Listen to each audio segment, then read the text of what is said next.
Hey everybody, what's up? My name is Dan Greiner.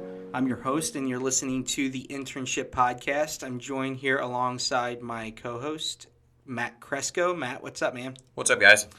So the whole idea for this podcast, guys, is to really target probably, what would you say, Matt, 17 to 24-year-olds who are going through a lot of decision-making that's going to impact the rest of their lives as they get through the end of high school and onto college or whatever alternative they choose. You know, there's a lot of questions that you guys might have as you get through these years, and hopefully we can help guide you and help with some of those decisions that will hopefully beneficially improve your life, right? I mean, would you say? Yeah, so that's kind of our goal here with this podcast. This is episode 1. Maybe a little rough, but stick with us because we do have a lot of great content. So we're doing an entire episode right now just about us, only so that we don't have to like do the same shit over and over and over again with like, hey, I'm Dan and this is my story. Like, this is it. This is our stories. And, you know, we may reference it here and there. But for the most part, we just want to get this out of the way. Let you know why we're even remotely qualified to give you this advice or give you this guidance or perspective. And so that's kind of the goal. If you do like our stuff, I know this might be a little early, but we do need subscribers because we probably don't have any right now. So subscribe, like, share, whatever you got to do. But yeah, so that's the goal for me. Matt, you have anything to add there or... No, I mean, I think just to kind of reiterate, you hit most of the points. I'm excited to kind of talk about that, and hopefully a couple of people can learn from our past experiences and what we can bring to the table. Yeah, for sure. And I think one point, to your point, would be, you know, he said 2008. I graduated high school 2006. What were you? 2006. 2006. So same age. And so we're not that much older than you guys. You know, we've recently gone through this stuff. It's not like we're 50, 60-year-olds sitting here talking about Gen Z or millennials or anything. We are millennials, I believe. Technically, we're millennials. So anyways, we do think we have some very good value or content to put out there for you guys as you start navigating the next few years of your life. So I'm just going to jump in. Do you want to give your story first? Or Sure, I'll go. Okay, all right, go ahead. Shoot. I'll go. So, you know, my story, I think like most people, is I was in high school, no idea what I was going to do after high school, but was told by my mom, you need to go to college, you need to get a college education. Yeah. Came from a family that really had never been to college, so there was a little bit of pressure for me to be the first one. No idea what I wanted to do going into college, and realistically, even when I graduated, I had no idea. I think, like Dan said, we both kind of came up at that same time. 2006 to what should have been 2010 graduation ended up being 2012. Yeah, December 2011 for me. yeah, because of my extracurricular activities my freshman year or so. But, you know, came out, graduated, still had no idea what I wanted to do, and it was at a weird time where the recession was slowly starting to rise. But I didn't have necessarily the best grades, so I wasn't looking at like a Fortune 500 company like a Nestle Purina or an Apple or any of these companies to work for. And so I bartended. I bartended for about a year until I figured out what it was that I wanted to do and didn't know again. So the first job that sounded appealing I took, and it was an inside sales job. You know, started to do well at that, transitioned into the life. Was that with what you do today, the inside? Who was that for? That was with ADT. Okay. Yeah. Security company. Yeah, a local dealership called Secure 24 here. All right. Inside sales, very much smile and dial. But from there, transitioned into more of a headhunter role for a recruiting agency. And that's when I started to learn about, you know, as a recruiter, you have to know what the job market looks like. You have to know about interviewing. We're obviously in the same industry. So for the past 6 years or so, you know, I've essentially been coaching candidates on the interview process, job hunting, resume writing, LinkedIn optimization, and just basically how to capitalize on the market and how to go about looking and landing a job. Yeah, for sure. No, so I think Matt touched on this a little bit, but just so everybody knows, Matt and I do pretty much the exact same thing. We have our own separate businesses. We're business owners, but we both work in the recruiting, hiring world. And, for our age, I would say we're pretty successful. Obviously there's people that have done better than us, but, we work with a lot of CEOs. We work with, and this is all kind of why we're qualified, right? I work with around 100 CEOs nationwide. I know Matt is very similar in that regard. We talk to these people. They talk to us about young talent, what they want from, kids who are graduating college, or maybe they don't even have college, but they have some experience. So we get those firsthand takes on, hey, this person came in and they're shitty, and here's why they're shitty. Can you find me somebody who has these skill sets? And we're hoping to really relay what those skill sets that CEOs of companies nationwide, hundreds of companies, what they want. Because I think that if we can relay that to you, you're armed with that information going into your interviews, into your internships and things like, into a major or school or whatever it might be. That's what we're really trying to relay with this podcast. So sorry to get off on the side there. Hopefully you agree with all that, Matt, but I can dive into my story as well. So my name's Dan Greiner, St. Louis, Missouri, same as Matt. We're buddies. We both do recruiting now. But for me, guys, like, school was very, very, very tough, even from an early age. Like, school was never my thing.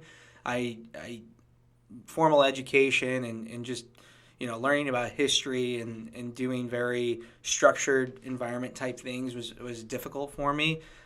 So I'll jump forward where basically, high school, I was just coasting through high school. I mean, I played a couple sports, soccer, and I kicked footballs, but at the end of the day, my grades sucked. I was getting kicked out into the hall. Teachers have written me off. I have ADD, ADHD, whatever you want to call it.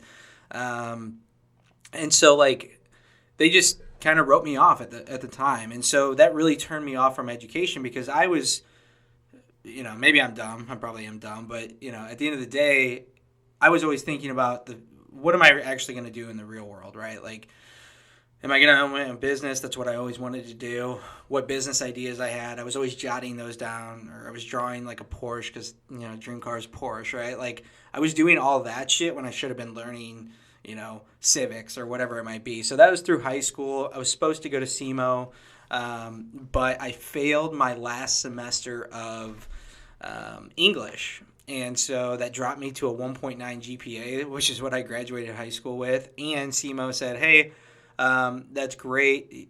Congrats on graduating high school, but the minimum is a 2.0. So that changed my whole life, though, because what would have happened if I went down there, And so I always look at things that way. But ended up at community college, still shitty student. My parents were all about, you have to go to college. You have to get a good job. College equals good job. College equals good job. And, like, for me, it was kind of like I was only there for my parents and the pressure that they had put on me, And I think there's a lot of you guys, listeners out there, that are probably in the same boat. I would think that resonates with some people.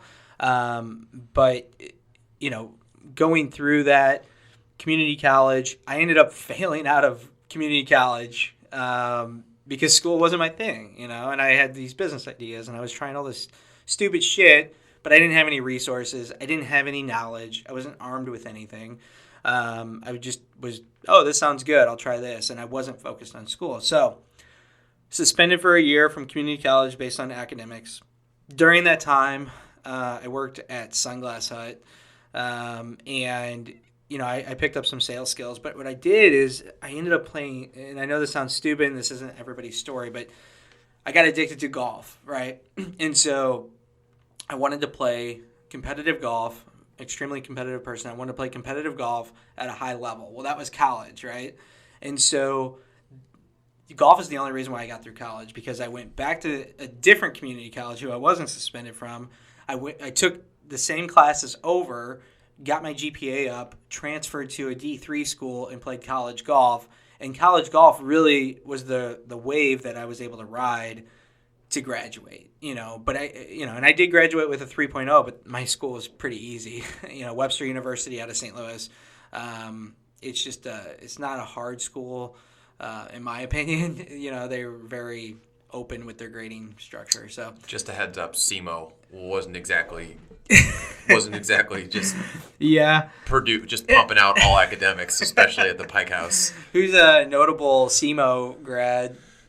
Any famous? Sid the Entertainer. Oh yeah. Yeah. Said or Sid? Isn't that what I said? Isn't that what I said? Nice. Sid the Entertainer. Yeah. No, it's Sid. It's Cedric. Oh, okay. Cedric the Entertainer. And I think that might be about it. I think we have, John Hamm from Webster? I know he's from St. Louis. I didn't know where he went. I thought he went to Webster. Well, they have a liberal arts program that's, pretty good actors. I guess actresses go through there. Mm-hmm. But anyways, beside the point. So, fast forward, 2011, early 2011, my girlfriend at the time gets pregnant. So, now I have another motivator to get out of school. And I was like, oh, shit. That literally changed my life in terms of, what am I going to do with my life? I have a mouth to feed, and those were things I never thought about. So, in that sense, life was accelerated. But, I took 18 credit hours, 4 semesters in a row, plus 12 over the summers to graduate by 2011. So, it could have easily been 2014 for me and 8 years of college. But, for me to get through school, I needed major motivators, something that I really wanted to be a part of, right? Yeah. And not to kind of butt into your story, but it's funny because this is actually we're friends, we work together a lot. Yeah, I mean, we haven't talked about this. But this is the first time that we've talked about this. I was in a very similar boat. I barely got into SEMO, and I remember when it was my senior year, and they were going around and giving our percentages of where we were in the class. Yeah. It was me and my other shithead buddy that were sitting right next to each other, and they were like, yeah, you guys are literally the bottom of the barrel. Yeah. Good fucking luck getting into college. I know. No, that's the same thing. Literally high school wrote me off. So fast forward, I end up getting a college degree. I still have dreams. I don't know if you have these, but I have these dreams. I'll wake up and I missed math class of my last semester. I slept through it or something. And so I actually ended up graduating because of that. So I don't get that dream, but I do get a college dream where it's the end of the semester and I haven't been to any of my classes for the past month and a half, and finals are coming up. And so I'm just well, what the hell am I supposed to do? Yeah, I get this anxiety, that's crazy because I wake up and I'm like, fuck, did I not get a college degree? It's so weird, but it was just one of those things where it was so hard for me to achieve, and for me to do it, I think was a big deal for me personally. But the whole time, my mom and my dad and my family, hey, go to college, get a good job, right? So fast forward, I graduate college, and I think a lot of you guys out there are about to graduate college, and you may be thinking the same thing. I'm going to graduate and I'm going to get a good job, and there's this expectation around the fact that you went through school just as I had it. I don't know if you had that, Matt, but that wasn't a reality for me because, as Matt had mentioned, we graduated in a really tough time economically, and finding a job was no easy task. So I ended up getting super depressed. I literally slept in bed. I mean, we had a baby, and I was sleeping. I was working at Sports Authority, and I would sleep till 2 p.m. every day because I was like, there's no fucking hope. I'm applying. I'm doing everything I'm supposed to do. I can't, take care of my family. And, that was a turning point for me, where one day I was just like, fuck this. I'm not ever going to be in this position again where I couldn't afford bills, especially for my family. And that was kind of the lowest point of my life. Even though I had the degree, I went through all the shit that everybody told me I should have done, and I would have this job, and I would have all this shit. And so that's how I fell into recruiting. And so, sorry for the lengthy story, but that's how that was the job that came up. And I started at $12 an hour doing high volume recruiting. And, I got a college degree, and there are bartenders and there are, servers and that are making a lot better money and they don't have a degree. There are people, that are painting or houses, you could do almost anything for more than $12 an hour nowadays. But then, I just took whatever I could find. And I was like, okay, this is an office job and I'll fucking try it. I've never heard of recruiting. They didn't teach me that in school because I was a communications major. But I'll go and I'll do the best I can. So I went in. After 2 weeks, I got a raise to $15 an hour. I don't know why. They were just probably like, why are we paying them 12? We're paying everybody else 15. I think that was the conversation. But so I got a raise after like 2 weeks doing that. $15 an hour is really what my first job was. Started doing high volume recruiting, but I still wasn't getting paid as much as other recruiters, and so I jumped ship, and I ended up with a company that supports the mortgage and financial services industry. I learned that. I was getting paid pretty well, and then I ended up just getting calls for side work and doing a side hustle of recruiting, and when I started making more doing that than I was my regular job, it was just time for me to kind of book out. And I met Matt through... So yeah. I called. So when I was in a recruiting agency, I saw a company Dan worked for. I recruited finance and accounting at the time. And so I cold called on him and to try to set up a meeting to see if he would ever use our services. Yeah, and I was like, fuck this dude, because I'm a fucking recruiter and I don't need your ass. Yeah. He agreed to a meeting, kind of did the whole blow-off thing. Well, I was hoping for a free lunch. Let's be real. Yeah, because we had a little car we could spend that on. Yeah. And I met with him, never heard anything back, but kind of flipping into my story, I was working at Nestle Purina, so Fortune 500 company here in St. Louis, as a recruiter, and I pop on LinkedIn, and all of a sudden I see congratulate Dan Greiner on starting his new position as owner and operator of Full Circle Placements. And I was like, what is Full Circle Placements? And so I realized he started his own agency, and I immediately reached out, and I was like, Dan, how did you do it? What's going on? And we grabbed coffee, and he started to give me his story. Yeah.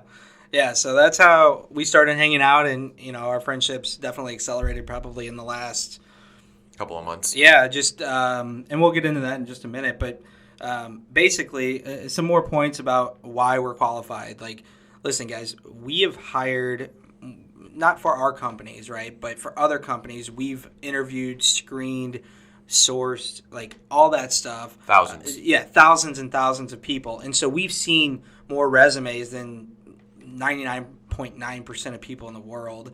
We've worked with CEOs. We've written resumes. We've given advice on career, just like what should you do, how to get a promotion. I mean, we've worked with people, high-level people on those items. I'm also an advisor to FBLA, which is so funny. So to bring this full circle, I now get asked to go back to high school by the teachers who kicked me out of class to judge their students' projects on business and on marketing. So FBLA, which is Future Business Leaders of America, and DECA, which is Missouri's version of Marketing Club. I go back to my high school, and I walk through the halls that I sat in, and I used to throw a fucking paper ball at the wall, and I'd play this game I'd just play Cardinals versus the Yankees or whatever, and then I'd throw it, and if I missed it, it was a base hit. Anyways, Long story short, I had a game while I was out in the hall. That's how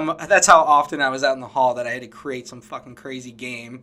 But now they're asking me to come back and be a part of those meetings and the students, and so to me, that's the ultimate fuck you. But it's also why I wanted to start this podcast, because I really enjoy helping the students. Not everybody is the same. There's some of you that are great students, and you will go on to be very successful. I know a lot of people who were 4.0, 3.5, 4.0.